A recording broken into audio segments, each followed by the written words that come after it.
അതിർത്തിയിൽ ഇന്ത്യ പാക് സംഘർഷം വ്യാപിച്ചതോടെ ആഭ്യന്തര ഓഹരി സമ്മർദ്ദത്തിലാണ്. പ്രധാന സൂചികളിലൊക്കെ ചാഞ്ചാട്ടം പ്രകടമാണെങ്കിലും വ്യക്തമായ മുന്നേറ്റ പാതയിലൂടെ കുതിക്കുന്ന ഒരു സെക്ടറാണ് ഡിഫൻസ് സ്റ്റോക്കുകൾ അഥവാ പ്രതിരോധ മേഖലയിൽ നിന്നുള്ള ഓഹരികൾ. പടക്കപ്പലുകളും പോർ വിമാനങ്ങളും മറ്റ് ആധുനിക ആയുധ സാമഗ്രികളും ഒക്കെ നിർമ്മിക്കുന്ന കമ്പനികളുടെ ഓഹരികളിൽ നിക്ഷേപ ശ്രദ്ധ പതിഞ്ഞതിനെ തുടർന്നുള്ള ഉണർവ് പൊതുവായി തെളിഞ്ഞു കാണാം.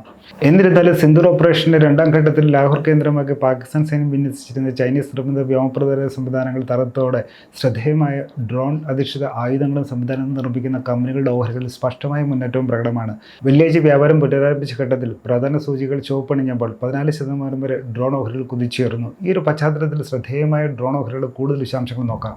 ആദ്യം, എന്തുകൊണ്ട് പ്രാധാന്യം?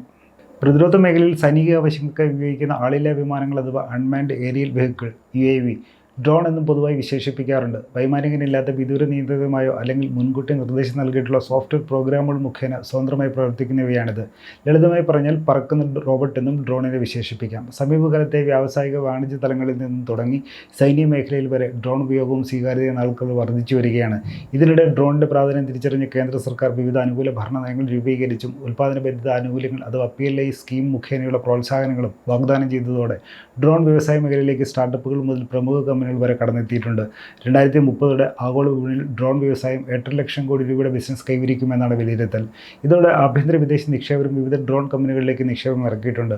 തുടക്കത്തിൽ ഫോട്ടോഗ്രാഫി, നിരീക്ഷണം, വികസന പദ്ധതികൾക്കായുള്ള പരിശോധനയും സർവേയും, ലോജിസ്റ്റിക്സ് തുടങ്ങിയ സേവനങ്ങളിലാണ് ഡ്രോൺ സംവിധാനം കൂടുതലായും ഉപയോഗിക്കപ്പെട്ടിരുന്നതെങ്കിൽ 2022 കിഴക്കൻ യൂറോപ്പിൽ ഇറങ്ങേറിയ റഷ്യ-ഉക്രൈൻ യുദ്ധത്തിൽ വ്യാപകമായി ഉപയോഗിക്കപ്പെട്ടതോടെയാണ് സൈനിക രംഗത്ത് ഡ്രോണിൻ്റെ പ്രാധാന്യം വർദ്ധിച്ചത്. തുടർന്ന് നിരീക്ഷണ ആവശ്യങ്ങൾക്കായാണ് ഇന്ത്യൻ സേനകളും ഡ്രോണിനെ തുടക്കത്തിൽ പ്രയോജനപ്പെടുത്തിയിരുന്നെങ്കിലും ഓപ്പറേഷൻ സിന്ദൂറിനെ തുടർന്നുള്ള സംഘർഷത്തിൽ ഇന്ത്യൻ സൈന്യത്തിന് കുന്തമനയായി പ്രവർത്തിക്കുന്നത് ഇപ്പോൾ വിവിധ ഡ്രോൺ സംവിധാനങ്ങളാണ്. ഭാവിയിൽ ബജറ്റ് വിഹിതം ഉയർത്തിയേക്കാമെന്ന സാധ്യതയിലും നിലവിലെ വിപണി സാഹചര്യങ്ങളും ഡ്രോൺ വ്യവസായത്തെ ആശ്രയിച്ചുള്ള കമ്പനികളുടെ ഓഹരികളും ശ്രദ്ധേയകേന്ദ്രമാക്കുന്നു.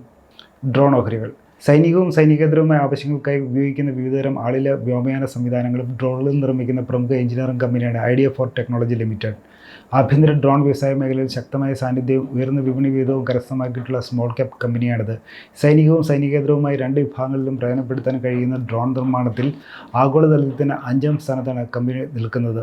വ്യാഴാഴ്ച $390 നിലവാരത്തിൽ നിന്നിരുന്ന ഐഡിയ ഫോർ ടെക്നോളജി ഓഹരി വെള്ളിയാഴ്ച $450 നിലവാരത്തിലേക്ക് വ്യാപാരം ചെയ്യപ്പെടുന്നത്. അതുപോലെ സുരക്ഷാ ഏജൻസികൾക്കും സൈന്യത്തിനും പ്രതിരോധ അഭ്യാസ മുറകളുടെ പരിശീലനത്തിന് വേണ്ടിയുള്ള സംവിധാനങ്ങളും ഡ്രോൺ പ്രതിരോധ സാമഗ്രികളും സജ്ജമാക്കുന്നതിൽ ശ്രദ്ധയൊന്നിരിക്കുന്ന സ്വകാര്യ കമ്പനിയാണ് സെൻ ടെക്നോളജീസ് ലിമിറ്റഡ്. ശത്രു ഡ്രോണുകളിൽ നിന്നുള്ള ഭീഷണിയെ ചെറുക്കുന്ന ആൻറ്റി ഡ്രോൺ സംവിധാനങ്ങളുടെ ഗവേഷണ വികസന പ്രവർത്തനങ്ങളിലും അവയുടെ നിർമ്മാണത്തിലുമാണ് സെൻ ടെക്നോളജി സവിശേഷ ശ്രദ്ധ പതിപ്പിക്കുന്നത്. വെള്ളിയാഴ്ച $1400 നിലവാരത്തിലാണ് സെൻ ടെക്നോളജീസ് ഓഹരി വ്യാപാരം ചെയ്യപ്പെടുന്നത്. സമാനമായി ബഹിരാകാശ മേഖലയിലേക്കും പ്രതിരോധ രംഗത്തേക്കും ആവശ്യമായ വിവിധ ഇലക്ട്രോണിക് ഉപകരണങ്ങൾ സംവിധാനങ്ങൾ നിർമ്മിക്കുന്ന പ്രമുഖ സ്വകാര്യ കമ്പനിയാണ് Paras defence and space technologies limited. അടുത്ത കാലത്താണ് ഡ്രോൺ സാങ്കേതികവിദ്യാ മേഖലയിലേക്ക് ഈ സ്മോൾ ക്യാപ് കമ്പനി രംഗപ്രവേശം ചെയ്തത്. പരസ് എയ്റോസ്പേസ് എന്ന പേരിൽ ഉപകമ്പനിയും രൂപീകരിച്ചിട്ടുണ്ട്. നിലവിൽ $1400 നിലവാരത്തിലാണ് പരസ് ഡിഫൻസ് ഓഹരി വ്യാപാരം ചെയ്യപ്പെടുന്നത്.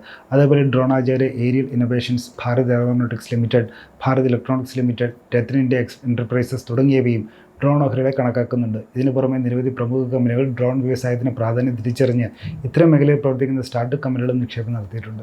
ഡിസ്ക്ലെയിമർ: മേൽ സൂചിപ്പിച്ച ഡ്രോൺ ഓഹരികളെ സംബന്ധിച്ച് വിവരം പഠനാവശ്യാർത്ഥം പങ്കുവച്ചാണ്. ഇത് നിക്ഷേപ സംബന്ധമായ തീരുമാനമെടുക്കുന്നതിനുള്ള നിർദ്ദേശവും ഉപദേശവും അല്ല. ഓഹരി നിക്ഷേപം ഇവരുടെ ലാഭനഷ്ട സാധ്യതകൾക്ക് വിധേയമാണ്. ഓഹരിയിൽ നിക്ഷേപിക്കുന്നതിന് മുമ്പ് സ്വന്തം നിലയിൽ കൂടുതൽ പഠനം നടത്തുകയോ SEBI അംഗീകൃത സാമ്പത്തിക വിദഗ്ധരുടെ മാർഗ്ഗദർശനം നിങ്ങൾക്ക് ചെയ്യാവുന്നതാണ്. കൂടുതൽ വാർത്തകൾക്കും വിശേഷങ്ങൾക്കും ET മലയാളം ഫോളോ ചെയ്ത് സബ്സ്ക്രൈബ് ചെയ്യുക. മറ്റു വിഷയമായി വീണ്ടും കാണാം.